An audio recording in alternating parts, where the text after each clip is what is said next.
Friend, welcome back to my channel. তো কেমন আছে সবাই? আশা করছি সবাই ভালোই আছো, আর আমি অনেক অনেক ভালো আছি। তো সকাল সকাল একটু বাবার বাড়ির দিকে গিয়েছিলাম, মানে বাবার বাড়ি আমার বাড়ি মাঝ রাস্তাতে গিয়েছিলাম। মা এসেছিলো সেদিক থেকে, আমি এসেছিলাম আমার দিক থেকে। তো বাবার বাড়ির জন্য কিছু শাক আর তাদের কিছু জিনিস ছিল, তো সেইগুলো দিতে গেছিলাম। গাড়িটা নিয়ে যাইনি, তো হেঁটে হেঁটে মা আমি সকাল সকাল চলে গেছিলাম। আর আমার সঙ্গে আমার মেয়ে আমার খুশিকে নিয়ে গেছিলো, কারণ ও ঘুরতে বেরোয়নি অনেক দিন হলো। তো সেই জন্য তাকে বললাম যে আমাদের সঙ্গে নিয়ে চলো, কেউ একটু ঘুরে আনবো। আর আমাদের এদিকের মাঠটা খুব সুন্দর, ধান কাটা হয়ে গেছে, তো পুরো মাঠই ফাঁকা পড়ে আছে। আর খুব সুন্দর পরিবেশ সকাল সকাল। তো তারপর সেখান থেকে চলে এলাম রান্নার ঘরে, কারণ প্রচণ্ড গরম। তো প্রচণ্ড গরমে এখন আমাকে রান্নার কাজটা খুব তাড়াতাড়ি করে নিতে হয়। তো সেই জন্য সেখান থেকে এসেই আমি ঠাকুর পুজোটা সেরে চলে এসেছি রান্নাঘরে।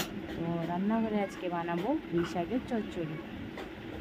তার জন্য আমি পেঁয়াজ, রসুন কুচি, তারপরে কিছু পেস্ট, সর্ষে আর কাঁচা লঙ্কার কিছু পেস্ট, তেজপাতা আর পুঁই শাক, আলু আর কুমড়ো দিয়ে বানাবো আজকে পুঁই শাকের ঘন্ট।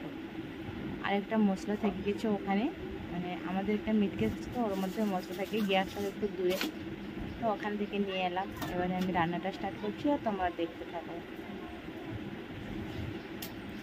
কড়াইতে তেলটা গরম হয়ে গেলেই ওর মধ্যে আমি শুকনো লঙ্কা আর তেজপাতা দিব।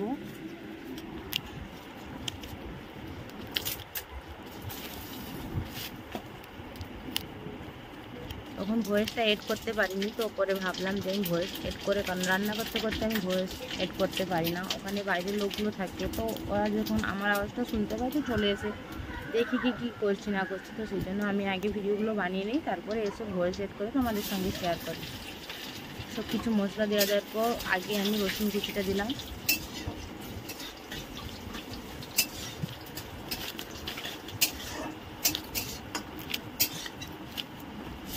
ভালো করে একটু হয়ে গেলে তার মধ্যে আমি দিয়ে দিলাম পেঁয়াজ কুচি। ভালোভাবে একটু নাড়াচাড়া করে নেব, যাতে পেঁয়াজটা একটু ভালোভাবে হয়ে যায়। আর আমাকে পুঁই শাক খেতে খুব ভালো লাগে। আমার বাড়িতে বেশিরভাগই পুঁই শাকের চচ্চড়ি, নাহলে পুঁই শাকের রাই, পুঁই শাক দিয়ে মাছ দিয়ে তরকারি, তো এগুলোই হয়। তো পেঁয়াজটা ভালোভাবে হয়ে গেছে। তো এবার আমি যে আগে থেকে কেটে রেখেছিলাম আলু আর কুমড়ো, সেগুলোকে আমি কড়াইতে দিয়ে দেব।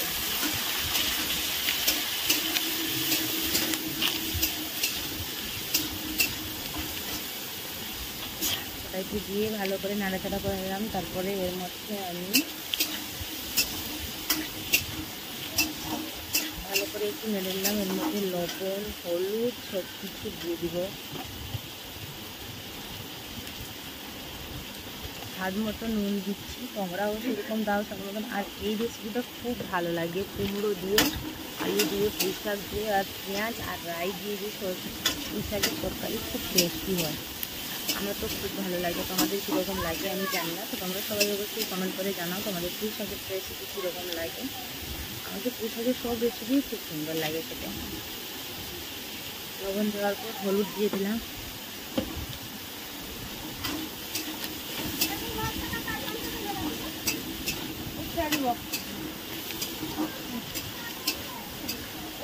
ভালোভাবে এদিকে নাড়াচাড়া করে নেব, যাতে মশলাটা লবণ আর হলুদ ভালোভাবে সবজির সঙ্গে মিশে যায়।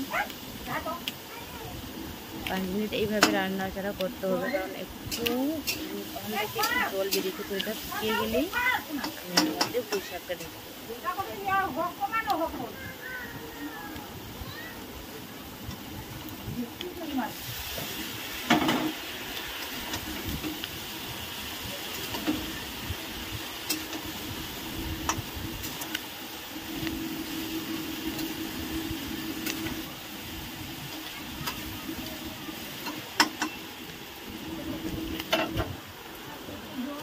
আমাদের এদিকে প্রচণ্ড গরম পড়েছে, তো আমার হাজব্যান্ড বললো যে এবার থেকে গ্যাসেই রান্না করতে, কারণ আমাদের এখানে তো উনুনেই রান্না হয় বেশি।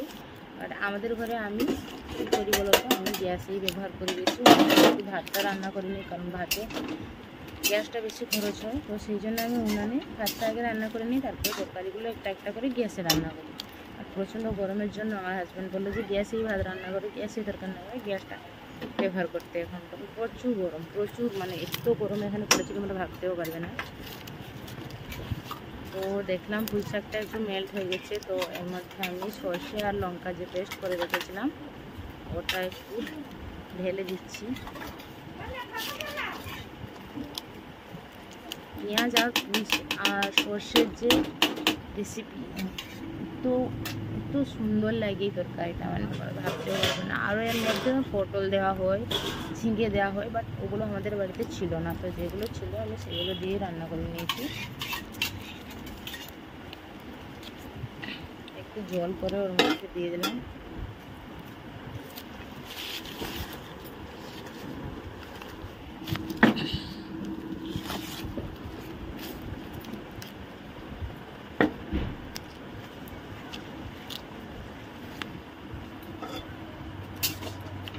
আমরা ধরার মতন কেউ নেই, তো একটা জায়গাতে রেখে আমাদের সঙ্গে ভিডিও বানিয়ে শেয়ার করছি।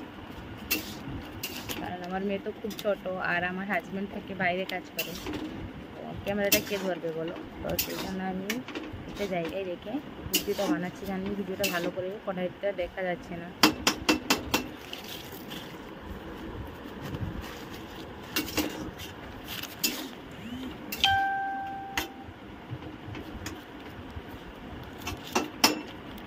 সেদ্ধ হয়নি, আর একটু সেদ্ধ হবে দেখে নিলাম। তারপরে ওর মধ্যে কভারটা চাপাটা লাগিয়ে রাখলাম।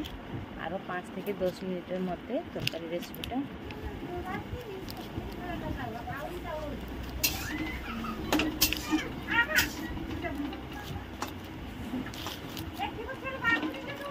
সেদ্ধ হয়ে গেছে। এবারে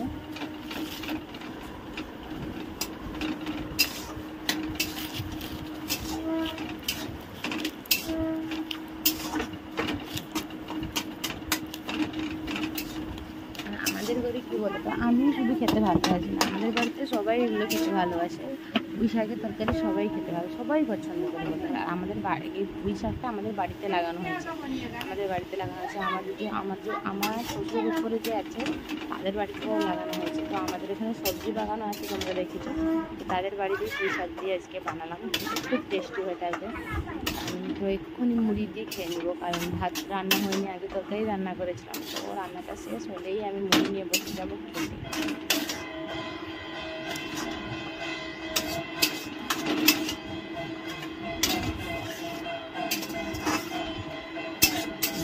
কড়াইতে সেট করে নিলাম।